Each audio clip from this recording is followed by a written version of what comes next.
All right, Wiz, I heard ChatGPT was no longer just a wrapper for a large language model, but it was in fact an agent. Is that right? That's right. And Uh, and even a multi-agent yeah, system, can we say? yeah, I think so. I think we can say, yeah. All right, so there's like a lot of like agentic happenings going on under the hood in ChatGPT, Claude, Gemini, of course, all of these, you know, your own coding agent and software engineering agent platforms we see out there. But the large language model providers themselves are actually really not just model labs, but agent labs now. Is this fair to say? Yeah, I mean, it's the way of the future, the way the wind has been blowing, the way we're going. That's right. That's Yeah. right.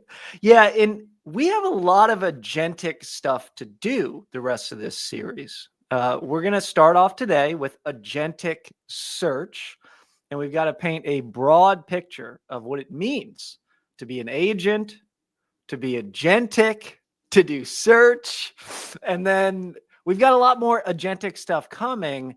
But today we lay the groundwork. Today we dig into the details. What is an agent? What is agentic search really? And then why do we need the OpenAI Agents SDK in addition to or instead of just using the Responses API? I'm quite excited to get into all the details today. Is there any sort of TLDR on why OpenAI Agents SDK is necessary for us and why we can't complete a proper build without it? Why Responses API simply doesn't cut it? Uh, yes, Responses API is dope, but it doesn't allow us to kind of compose together different functions and pieces, right? It's like a Functions. one hit, right? Like you hit it, you get a response. It doesn't really let us build these workflows that you might see, like deep research or others. Okay, so it's an API that you hit it and you get a response. The Yeah, responses API. And that's so, right. so when we want to use functions, when we want to use tools, when we want to use agents, when we want to get more agency into our workflows or even just have more complex workflows, we need something a little bit more flexible. That's And right. that's where Agents SDK comes in. That's right. Fantastic. Okay, so we're going to have a wide-ranging discussion today, Wiz, talking about everything from core agents to agentic search to workflows to agency to functions to tools and to the OpenAI Agents SDK. You've got not a deep research application for us today, but a searching and researching Research. application. Yeah, exactly. Absolutely. Okay. Yeah. Well, I'm excited for this one. You ready to kick it off? You know it. All right, let's get into it today. Wiz, we'll see you back as we have the discussion. And we're going to go ahead and encourage everybody, if you've got questions along the way, smash the YouTube live chat, drop a comment on your viewing platform. Let us know what's not making sense to you. And we'll definitely get you included in on the conversation today. So with that, let's get into how to build ChatGPT Part 3. This one's called Agentic Search and the Agents SDK. This is going to be a wide ranging background talk that we're going to set the tone of today with. We need to answer the question, what is an agent? We need to understand what the foundational patterns of agentic behavior are for both agents and multi-agent systems. This is going to allow us to build all of the agentic capabilities in our own ChatGPT application. We also need to understand what the core constructs are of the Agents SDK, and we'll go a little bit deeper into the things that it can do that the Responses API simply cannot. Wiz has a research bot ready for us, but we've got some agents to talk about first, from definitions to tools to function calling to context engineering to workflows to design patterns. And we will demystify the terminology that is so confusing that people are out there using all the time. What really matters to understand, we'll get to the bottom of it today. So you can not just brag on LinkedIn, but you can actually build cool demos and potentially even create real business value for your company, for your clients. Let's root ourselves in the UI, in ChatGPT first. Let's talk about what we're talking about. When we see ChatGPT, we can hit the little plus sign. If we zoom in, we can take a look here. The search doesn't even have a specific thing. It's just built in to when we ask. It's going to do search kind of by default. This is one of the capabilities that we're going to build in today, this general web search. Now, of course, agent mode has agents, deep research has agents. We're not quite going to do this. We're going to focus on this higher level of agentic search. But you'll notice that we'll lay the groundwork for each and every piece of the agents to come in the rest of this series. So let's go ahead and define agents. Agents today are best defined as simply giving the LLM access to tools. That's the top level definition. A way that we can think about this and some sort of subsequent supplementary definitions are that we're using these to enhance search and retrieval. Think of this as an extension of RAG. It's a little bit fancier, can get a little bit more up-to-date information. The pattern being used that we sort of alluded to in the opening here is it's not just a quick hit it, get a response. We're actually going to think through what we're going to do next. We're going to be able to leverage cycles and loops and think about what we're going to do at each step of the process before we do it. If we want to, maybe we don't need to think, maybe we'll just take the next step. But whether we're actually building out a process step by step that's rigid, or we want to add more agency to that process, we're going to be thinking about doing these cycles, and we're going to be thinking about taking actions generally after a reasoning step. This is kind of a meta pattern. So when we define AI, when we define agents at AI Makerspace, we want you guys to think about this as just a system that can leverage this reasoning action pattern. It can leverage reasoning to make dynamic decisions. In an application, there's a lot of things that people will say about agents that are not really related to application development. As AI engineers, we don't really care about those more theoretical ideas. Not today, not until we're building apps and building products with those ideas. And so when we think about agents as kind of taking RAG to the next level, we want to remember that RAG was all about retrieval. If we do it well, our generation is better. When we give the LLM access to new knowledge it wasn't trained on through dense vector retrieval, putting that in context, through this retriever and generator setup, we can get better answers. Now, agents, they come into play during retrieval. Really, we're going to do some additional search, and we're going to go find some data that isn't sitting in a vector store, but maybe it's just somewhere out on the internet, or maybe it's just more flexibly connected to exactly what our application is. Perhaps we have a very, very large set of possible places that we can look for data, and agents might help us to do just that. So we can sort of imagine that an agent is going to be able to look at things like metadata, look at things that we don't have in our databases. And so we're able to sort of take RAG to the next level very simply with agents. The important idea here with agents that we really want to be able to talk about intelligently is tools, because everybody is talking about tools. And agents, when you give them access to tools, they can be more useful. They can solve more problems.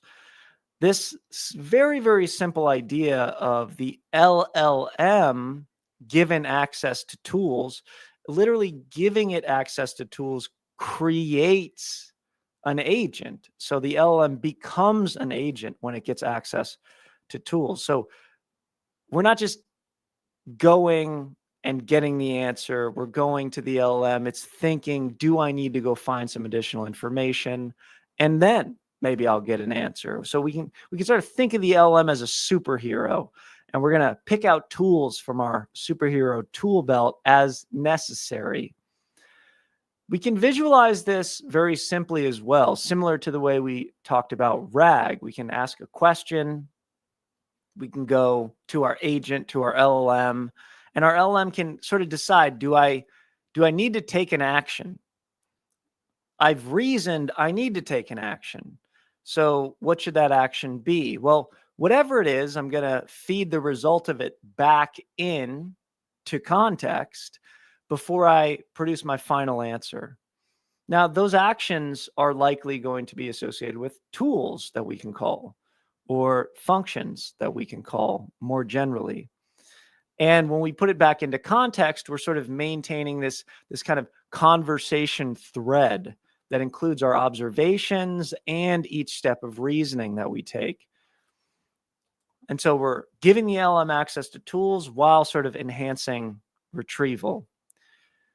And as we talked about in session 1, this big idea of using the either chat completions API or responses API or assistance API was that we can make a request, we can get a response. Now, this is also true with something like tool calling, as we discussed. Now, what's interesting here is that if we look at the tool that we define and then we call here, call it right here, we're then going and getting a response. Okay, great. So this is kind of related to agents in a very straightforward way. Let's connect this even further. Let's talk about the reasoning action pattern itself and function calling now. So we've got this setup of ask a question to the agent. The agent takes some action, it gets some observation. But what's happening right here exactly? Well, we're kind of going through this reasoning and action pattern. We're thinking through what should we do next, and then we're acting. And this is where this third piece comes in, this react pattern, this reasoning and action, picking up the right tool for the right job pattern. You see, agents are a pattern. They're not this specific thing. They're one way to think about them that we have locked in so far is this tool calling in a loop kind of pattern. But more generally, we can think of this as the react pattern, the reasoning and action pattern. This is from the React paper on synergizing reasoning and acting in language models. This is an OG from October 2022. And we can use reasoning traces, as the paper tells us, to help the model induce, track, and update action plans. Planning, very essential sort of design pattern or agentic design pattern that we'll see. We start to see almost really everywhere in sufficiently complex systems today. And those actions allow us to go get info from the internet, from external sources of information, from really anywhere. And so also interestingly, this action piece simply uses a fine-tuned LLM. And it does this sort of tool or function call by calling this fine-tuned LLM that's very good at this. You see this reasoning and action pattern. If we sort of connect these two things together, into one step, that step is simply function calling. Function calling is literally combining reasoning and action into one step. Function calling also is a tool. And that's why we can sort of talk about the very baseline of agents being giving the LLM access to tools. Now, you might remember from the first session we talked about together, we talked about the OpenAI function calling API from June 2023. And this was released a long, long time ago at this point. And, now we can have the model intelligently choose to output a JSON object. These models have been fine-tuned to detect both when a function needs to be called and to respond with JSON that adheres to the function signature. So remember, the big idea is the request response setup. Tool calling gives us the tool and gives us the calling and the response. But we could also sort of replace this idea of just calling it tool calling with like function calling, because what happens is we actually have to execute this function code. And it could be just a tool that we're executing the function code for, of course. And so we can kind of start to blur the line here between tool and function. So first discussion of the day here, Wiz. I'd love your feedback on this. So is it tool calling or is it function calling, first off? This is an interesting question because tools are interacted with through functions. So I mean, they mean the same thing. Okay. So is one like a superset of the other, or no? I mean, like function calling, tool Seems calling, okay. same. It's they are two different ways to say the same thing. So let's say I have a tool and Yeah. it just helps me search the web, SERP API or any other API that makes me search the web, Tavily. If I use that tool, am I doing agentic search? Yes. That's it. Yes. That's agentic search. That's agentic search. That's Googling it as an AI is agentic search. As long as you are using the agent to determine the queries, and then you're determining the output based on the fetched results, and then you're deciding whether or not to continue searching or being done searching. Hey, that's agentic search, So it's basically like human search, but automated.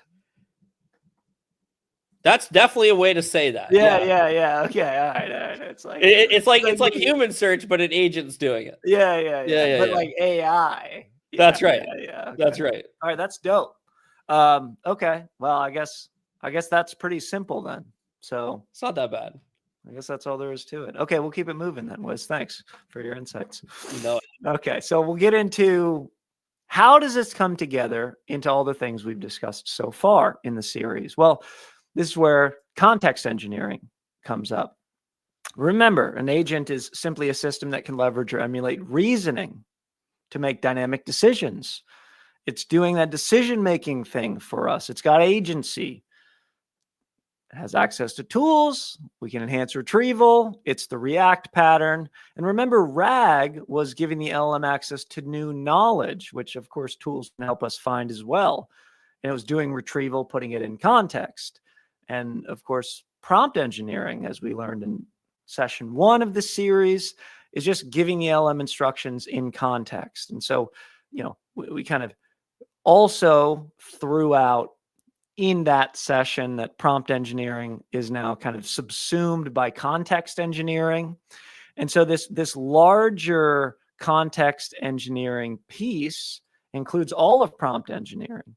In fact, it includes all of RAG as well.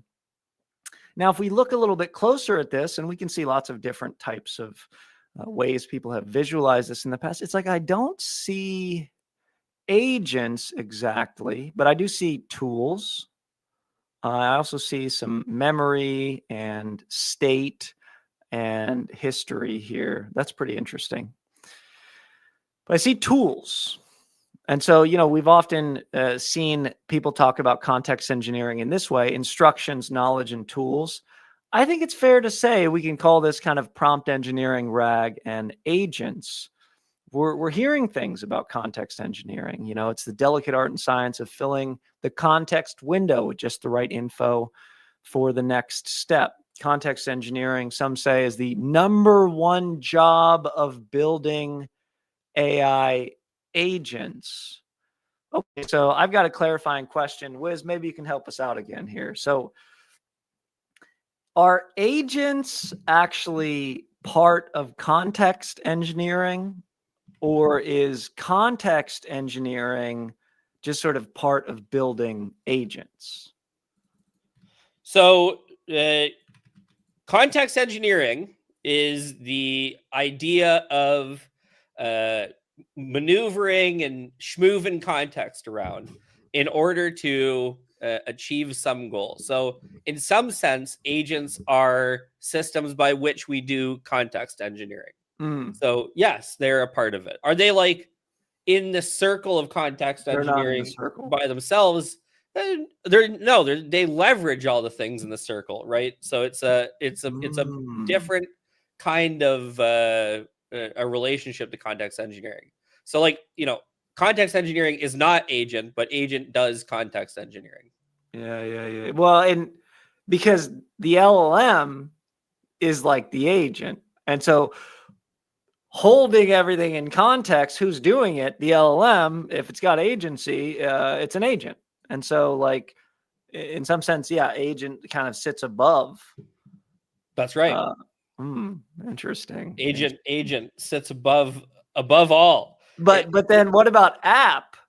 Even above that, and we have agents talking to each other, but context covers both of those. I don't know. It's hard to visualize. Maybe this is part of the issue why these terms keep changing.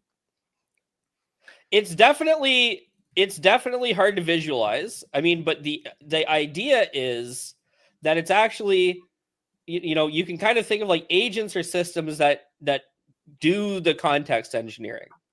And so when I am thinking about an agent, I'm thinking, how am I using this to do context engineering, right? As opposed to like, I'm doing context engineering, therefore I want to do agent. Yeah. Okay. So maybe we can just both reflect on this incredible quote from the man, the myth, the legend, Dex Horthy, who coined the term context engineering. Everything that makes agents good is context engineering. That feels pretty good. That feels there right. You go. I love that. All right. I All right, love let's keep that. it rolling. I love that too. Okay. All right. We're getting somewhere here.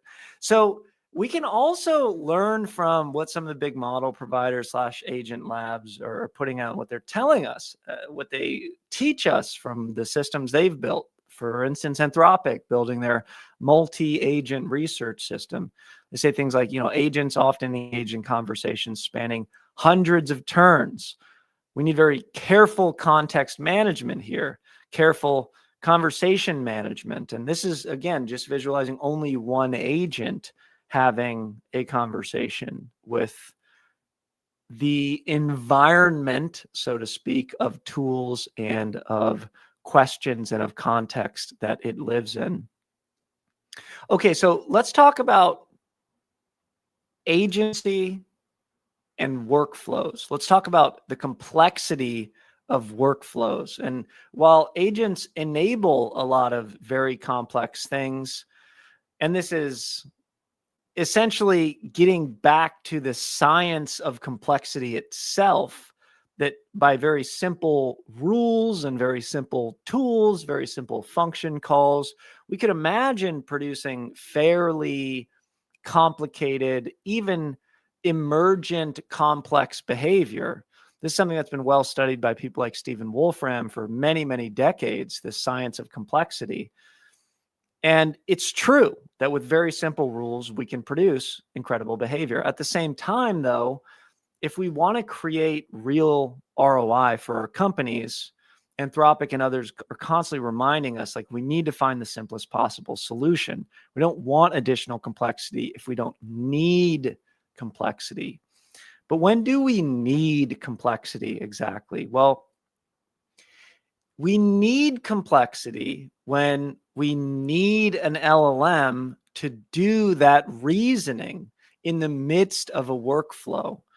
And that's where we don't want it to be rigid. We want to build in some flexibility. We want to bake in and automate some of that flexibility, because workflows and agents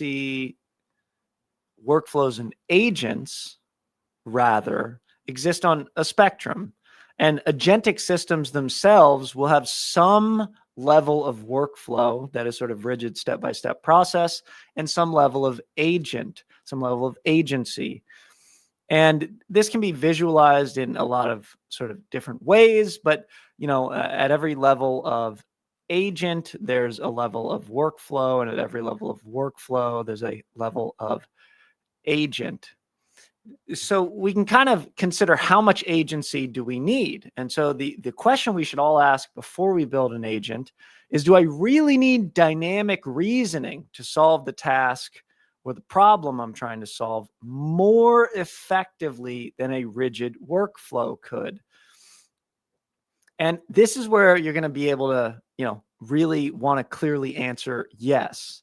Now, it gets a little bit hairy here, because if the workflow, let's say, does a tool call and a search every time, is that still an agent? Well, yes, there still is agency in doing that search. Let's dig a little bit deeper by getting into multi-agent systems. And I want to just root ourselves in a really interesting definition from the classic text, Artificial Intelligence, a Modern Approach. AI itself is defined in this textbook as the study and design of rational agents. And as we've sort of demonstrated today so far, we're talking about agents, but really we're kind of talking about agentic reasoning, because agents are a pattern. They're not a specific thing. They're this kind of reasoning and action pattern. We ask the agent a question, and it is going to have agency to go through and do a lot of stuff before it gets us the final answer. It's got access to tools. It's going to enhance our ability to do search and retrieval. And it's going to go through this loop. As we've defined, it's going to leverage reasoning.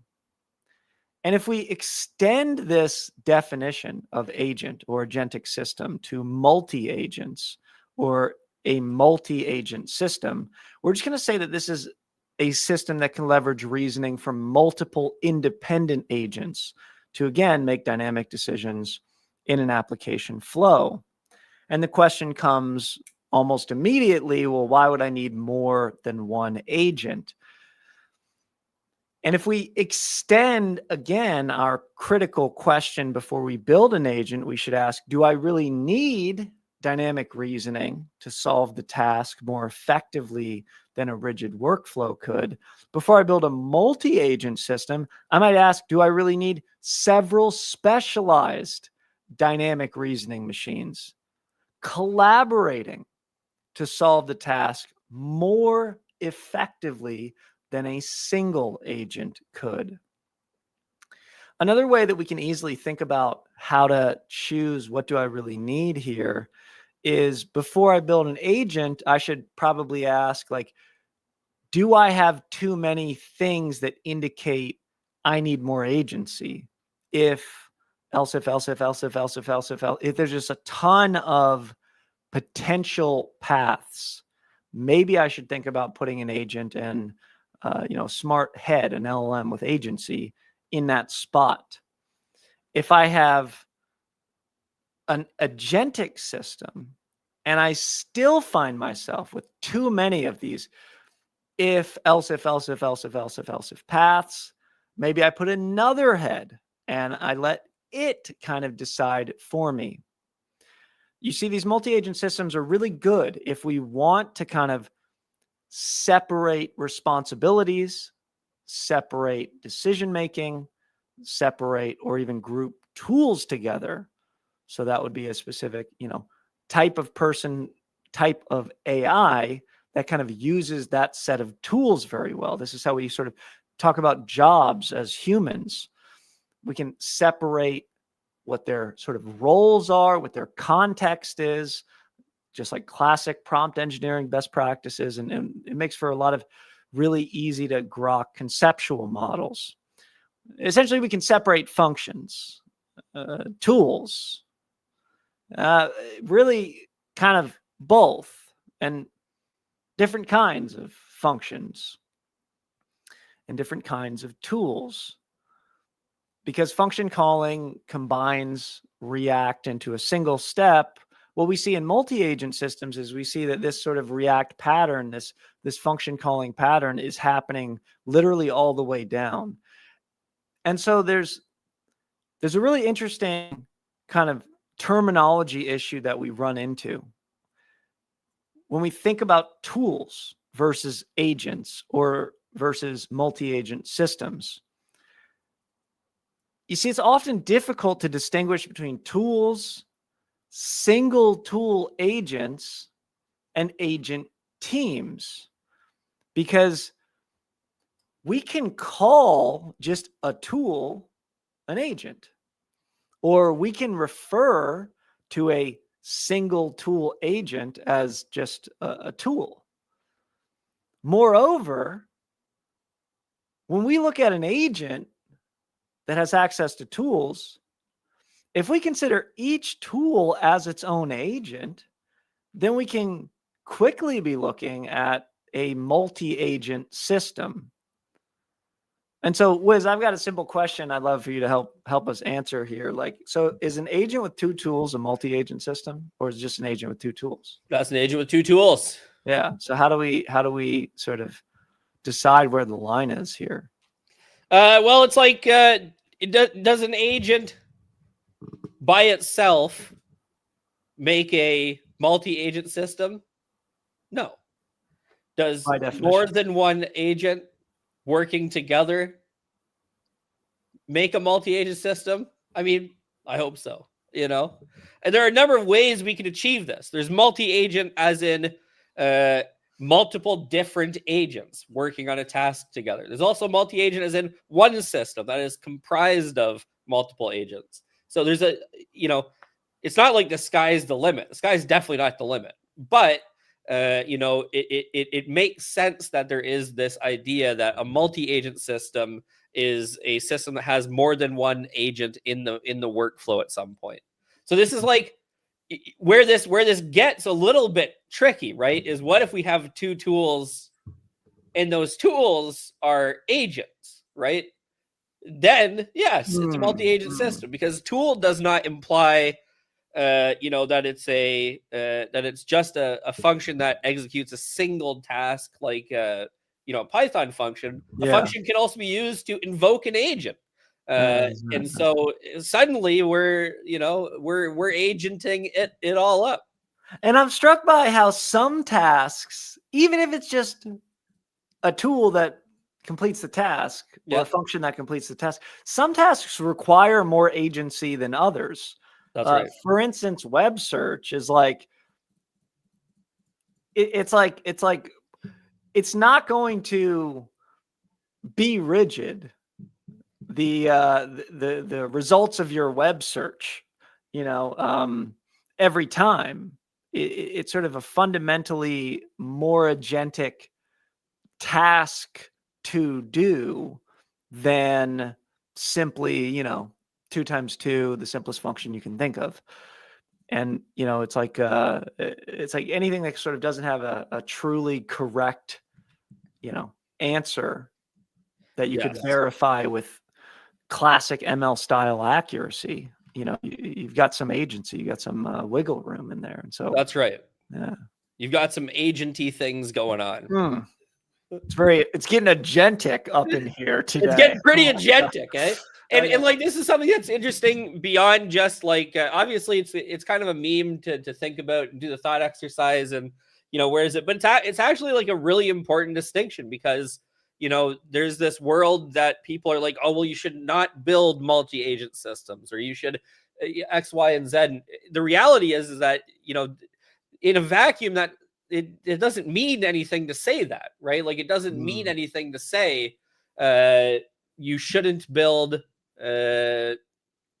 multi-agent systems, right? Like, what do you mean by multi-agent systems? You shouldn't build like multi-workflow systems. You shouldn't be, like, that's it's a real question in terms of how you approach and how you ingest the wisdom from the field as it relates to, what is a multi-agent versus just agent versus tools versus, it's yeah, and like an LLM itself, just if you give it a tool, it's an agent, but also like the fact that it's not deterministic out of the box kind of gives it some agency, and so like, I've heard. Yeah, that's the word on the street, and well, like a simple React agent, right? Yeah. All it does is it reasons and then it takes action. All it is the LLM decides whether or not to call a tool or not call a tool. And that's like the canonical agent, right? That's like the OG agent.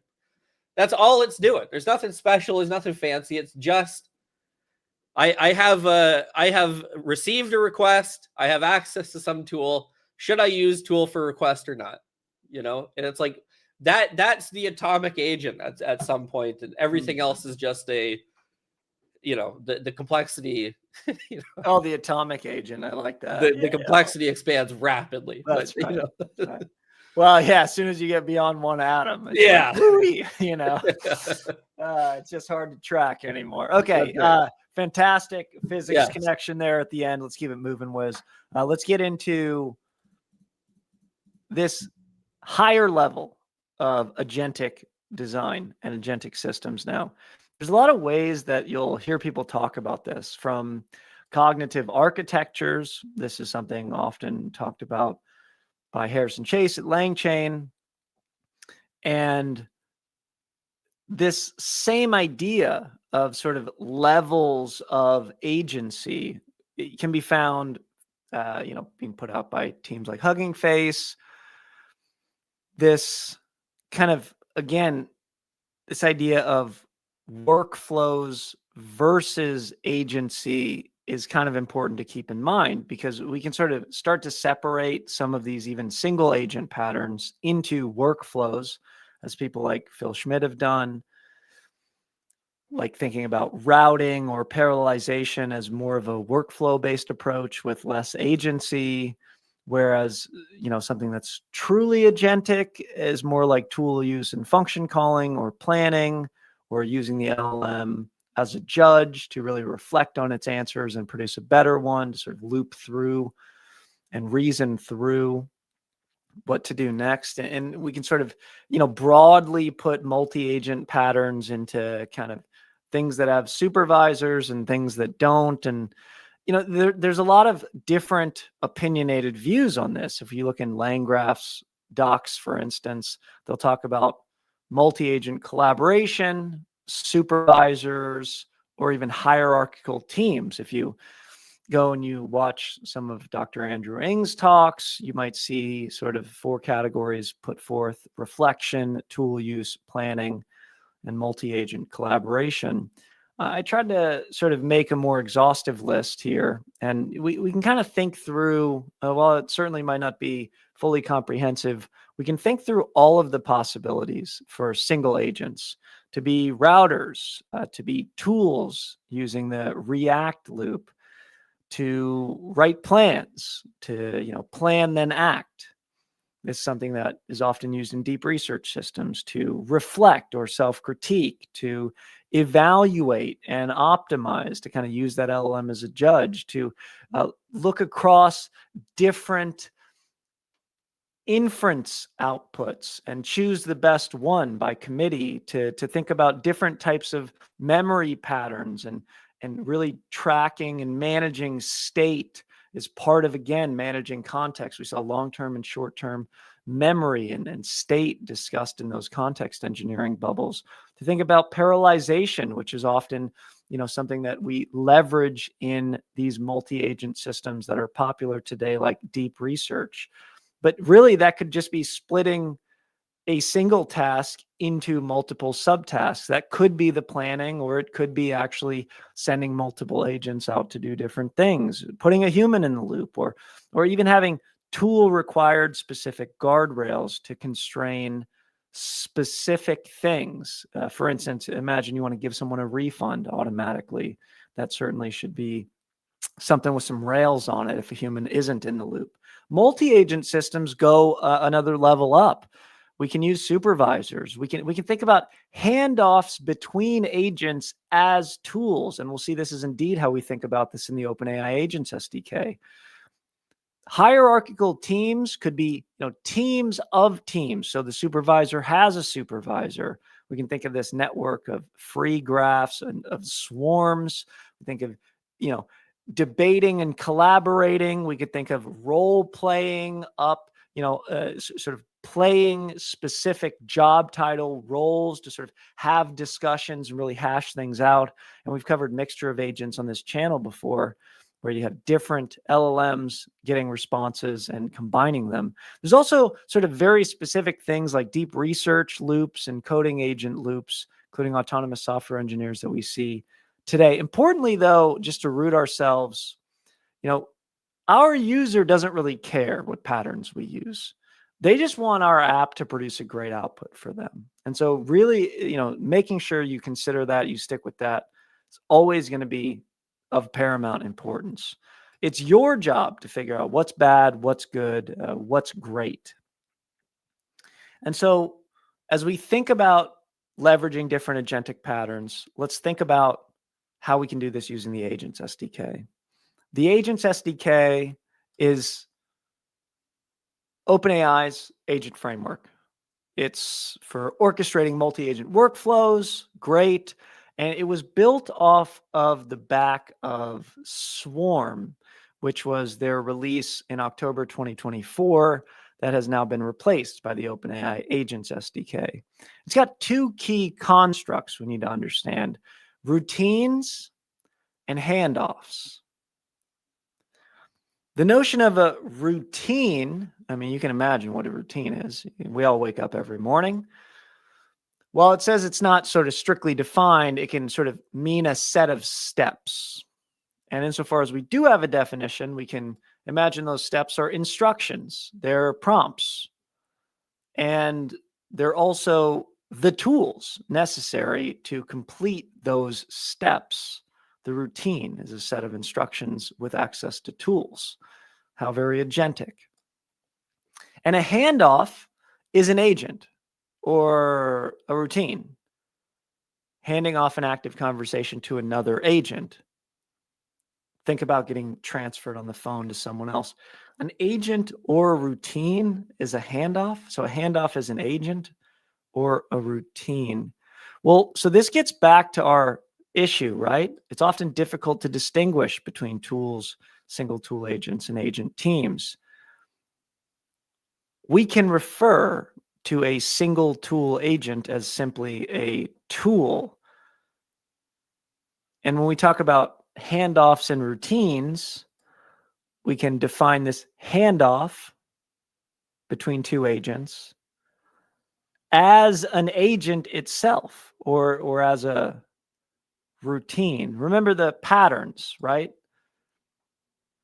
The multi-agent pattern of handoffs as tools is working here in OpenAI Agents SDK. Once agents express the intent to make a handoff, it's time to make it happen. In other words, once agents reason, it's time to take action. It's time to call the tool. It's time to call the function. And so the Agents SDK is going to try to, at least according to its docs, give us enough features to be worth using and to work great out of the box, to keep it real simple. The main features, we see a couple of them couple of our good friends here, our agent loop, handoffs, function tools, the core primitives. There's just a few of them to hopefully make it easy to learn and adapt. Our agents, handoffs, and guardrails. Agents have replaced this idea of routines, you'll see. And so we can kind of notice that these guardrails, we might consider these also as kind of agents where we're, imagine constraining the ability to give refunds, for instance. Before we call the refund tool, we need a guardrail on that. And so altogether, these three primitives produce a way for us to build very complex systems. We're going to build today for you a research bot. We're going to have a number of different pieces of this puzzle, including a planner agent, a search agent, and a writer agent. And as we've discussed before, we need the OpenAI Agents SDK to produce more than just a simple response. We need it to actually be able to provide our app with some agency. We need it to actually be able to take ChatGPT and to give it some agency when we tell it to do agentic search. And as we'll see today, we're kind of doing multi-agent agentic search. We might say that it's even heading towards something like a deep research, although it's not there yet. We will get there with time in this series. And so today's build, we're going to leverage routers, tools, planning, and we're going to leverage orchestration from a supervision agent. To show us how all this works in code, we head over to none other than the LLM wizard himself. Wiz, walk us through getting agentic today. Oh, we're going to get so agentic, it'll blow your minds. Okay, so easy peasy, lemon squeezy. We're going to do some agent stuff, and we're going to have a fun time. The big thing here is that we want to use the agent. First of all, I'm going to zoom in so you can see what I'm looking at. Second of all, we're going to use the Agents SDK as well as some of the things we picked up from our friend Responses API. I'm just going to make sure my screen is like, there we go, a little bit less cringe for you guys. Okay, we love to see it. And the idea is pretty straightforward. We're going to leverage MCP. We're going to leverage web search. We're gonna kind of do what we've done already with the Responses API, but with the Agents SDK. As you can see, we have a bunch of beautifully formatted Markdown brought to you by our good friends at GPT-5 Codex. So hopefully the formatting of the Markdown is a little bit less painful. The first thing we're going to do is we're going to set up our Google API access key. Now, the reason we're going to do this is because we're actually going to give access to our Google Calendar to this agent. So the reason we're going to do that is mostly just for funsies, but also this is an application I know someone like me needs. I have a lot of meetings throughout the day. We have a lot of events throughout the day, and knowing how to prepare for them is something that I would think to use GPT-5 for. I would think to use ChatGPT for, right? I'd be like, yo, dog, I've got a meeting come up. What do I need to do to prepare for this? What meetings do I have? I'm a forgetful kind of guy. There you go. So we're going to give access to our calendar. The way we do this is pretty straightforward. We just use the OAuth playground. This is going to generate a temporary key, which I've already pre-run the notebook, Manny. So I'm not going to leak my API key on this particular event. So no calendar access for you guys. But the idea is pretty straightforward. We take the OAuth playground web application, and then we add calendar events to it. Bob's your uncle, away we go. Okay. Next thing we're going to do is set up our OpenAI API key and our Google Calendar authorization key. Easy. We're going to do a bunch of imports, classic wall of imports. And then we're going to define some some datums, right? So because Agents SDK uses Pydantic, you'll notice we have a bunch of Pydantic base models. And because GPT-5 is a world-class model, we can make these pretty beefy, as you'll see. These are not simple, right? There's a lot of fields that we want to capture here, and this is how we're going to do it. Each of these is necessary as a kind of state for our agents going forward. Okay, then we're going to create the calendar agent. The calendar agent is going to be called the calendar assistant. You can notice we're setting this up with just agent, right? So this is the OpenAI Agent SDK form of an agent. We give it a name. We give it these instructions. You're a calendar assistant that helps users fetch and understand their schedule. When asked about events for a specific day, retrieve all calendar events for that day and provide a clear, structured summary of the schedule. Include event titles, times, locations, and attendees.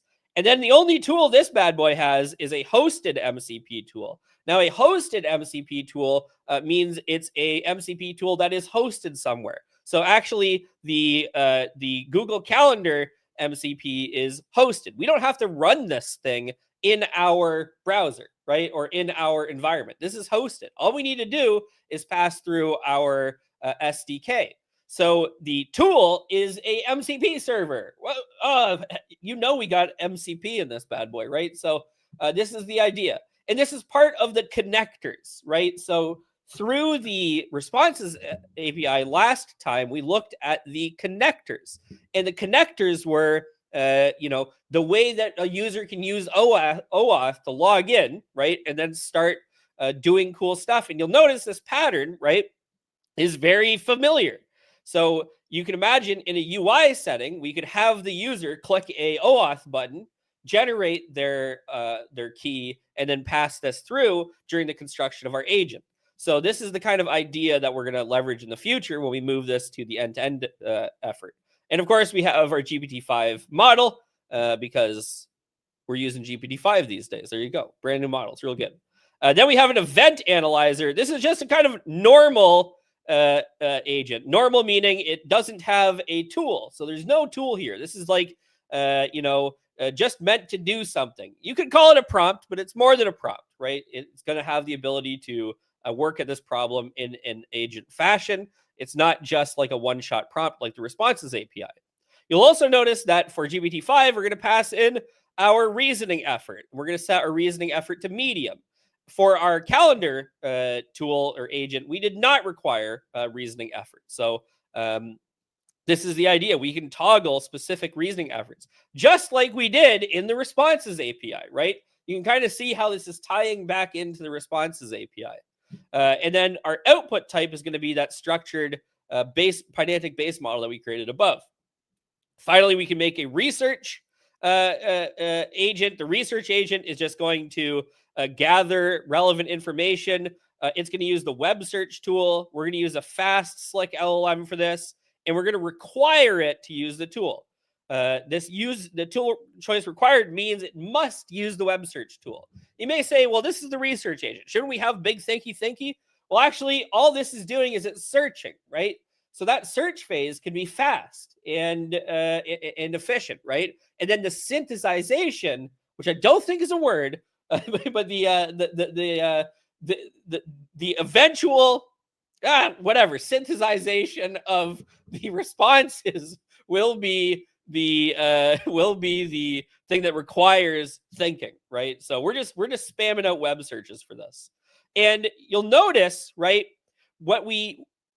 this is part of the research. So we're not just hitting our MCP event. We're also searching the web to find some ways to prepare. And then finally, we have our preparation guide agent, which is going to tell us how to prepare for these meetings. It's going to use all the information gathered so far. And so this one is our big thinky agent. We're using reasoning effort high, using among the best reasoning models in the world on its highest, most intense setting. But the idea is that we want to have this information synthesis be something that's done with great care. Finally, we built an orchestrator. The orchestrator just looks an awful lot like running these agents, then passing the results between each other. I'm going to go ahead and scroll through this just because we've seen this many times before. And then finally, show you an example of it running. So I ran this with an event that I was working on today. Perhaps no one's surprised, which is the OpenAI Agents SDK, and it gave me a lot of different ways to prepare, as well as it gave me a bunch of different questions and suggested talking points, that you might have heard come up a little bit in this event. And that's it, right? So the Agents SDK, it's just another agents framework. Yes. Okay, true. But it works really well with that same responses, API that we've seen before. You can see you can do a bunch of extensions to it. But the big idea is that we can build off of this base, right? More connectors, caching, some personalization, allowing people to change the system prompts, creating a UI, doing more fancy things with the actual calendar events like scheduling. All of this are the key pieces of ChatGPT that we're going to eventually be building as we move through the rest of the series. But for today, we just built a very simple agent, and very simple agent in 2025, late 2025, looks a lot different than a very simple agent in 2023, with the inclusion of MCP and reasoning mode. As standards, we're able to do a lot cooler things. So that's this part of the presentation. I'm going to pass you guys back to Greg, but before I do, I'm going to ask you to subscribe and ring the bell notification. We're here every Wednesday, rain, shine, sleet, snow. We love doing these events, guys, and we'll see you. We'll see you in the next one. Back to Dr. Greg. All right, thanks, Wiz. So what we'll go ahead and do is we'll just do a quick wrap here, and then we'll do some QA. I see a couple questions in the chat. So we covered a lot of ground today, everybody. So in conclusion, we've got a lot of things we could conclude, but we saw that agents are patterns. We want to define an agent as a system that can leverage reasoning to make dynamic decisions in an application flow. Multi-agent systems are ones that can leverage reasoning from multiple independent agents. And we want to really be sure we need it before we build it. We need the Agents SDK on top of the Responses API to do more than get a response from an API, to do something a little bit more agentic. So Wiz, I see a couple questions in the chat here. Let's see. So first one is from Arcapravo Ghosh. For a complex task that a multi-agent system is attempting to service, how do you determine that the task is satisfactorily complete? Hashtag evals. Yeah, that's like $1 billion question. I mean, you rely on the entity that started the job to tell you if the job is complete or not. Be that human, be that agent. That's it. I mean, classic. It's one of those things where for some tasks, this is easy. Did you fill all the form fields out? Did you do tasks 1, 2, 3, 4, and 5, right? But for some tasks, this is extraordinarily difficult. Like, did you come up with a business idea worth $1 million and an actionable plan to create it, right? Like, did you? Yeah. You can't really, like, when is that complete, right? And when is that satisfactorily complete? So it's going to come down to a lot, down to the entity that created the job to make that determination. Okay, quick question from Cake 7 Eater. Let's say you have an orchestrator supervisor. Where is the reasoning being done? Is it by the orchestrator, which then dispatches the orders to the sub-agents, or is it done somewhere else? Yeah, this is a really good question, actually.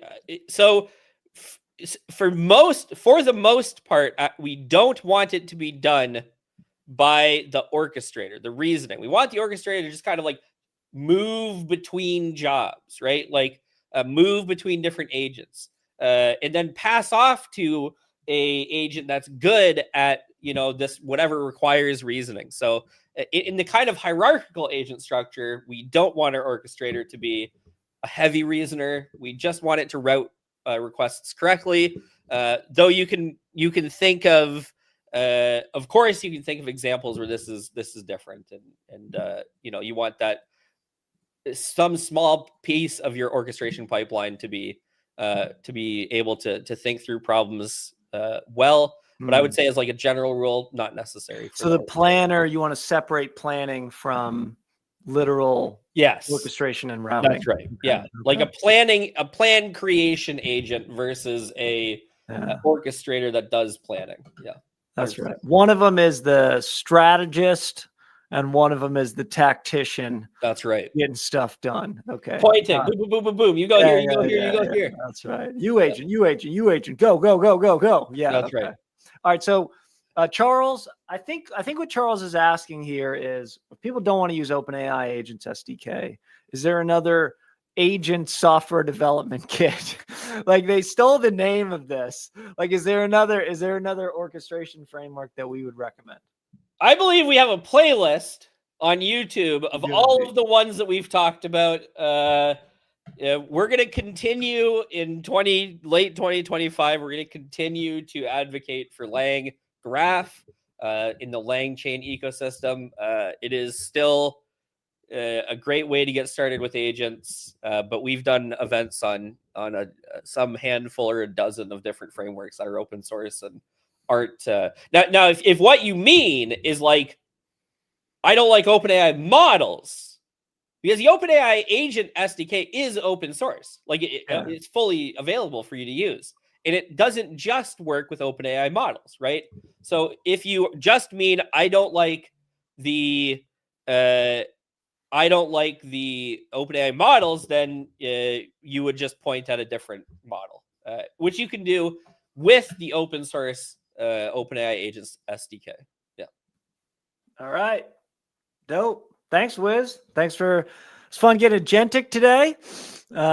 Next time, we're talking about end-to-end vibes. We got some Vibity vibes going. You're not going to vibe code live, but we are going to get the actual ChatGPT front end looking thing spun up next week and deployed. So it should be a lot of fun. I'm pumped for it.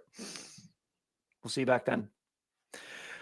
All right, guys, thanks for joining us for another weekly Wednesday YouTube live event at AI Makerspace. We are on a mission to create the world's leading community for people like you who want to build, ship, and share production LLM applications. If you haven't yet joined our Discord community, it's full of a bunch of amazing, really competent, and very cool people, many of whom you'll see in the chat today, crushing it. Shout out to all you guys joining us live. And if you're looking to accelerate your LLM application development, we can help you out. We have solutions for individuals like our flagship AI Engineering Bootcamp and for teams. So you can help do the most in 2025 and in 2026 with the team you already have, not the team you wish you could hire. With that, we're going to go ahead and call it for the day. It's been a pleasure. Part 3, how to build ChatGPT. We'll be back for part 4 next week, actually putting this app together with prompting, with RAG, with agents, fully context engineered, ready to get the in and get the out, and we'll keep going from there. Thanks for joining us again.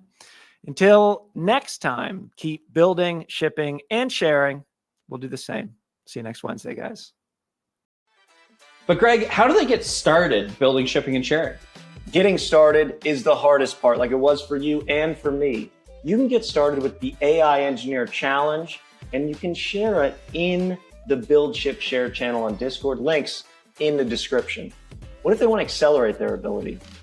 Well, we actually have a 10-week intensive bootcamp where you learn to build, ship, and share production-ready LLM applications every single week. The AI Engineering Bootcamp, cohort starting soon. We'll have you building, shipping, and sharing like a legend in no time. We'll see you in class.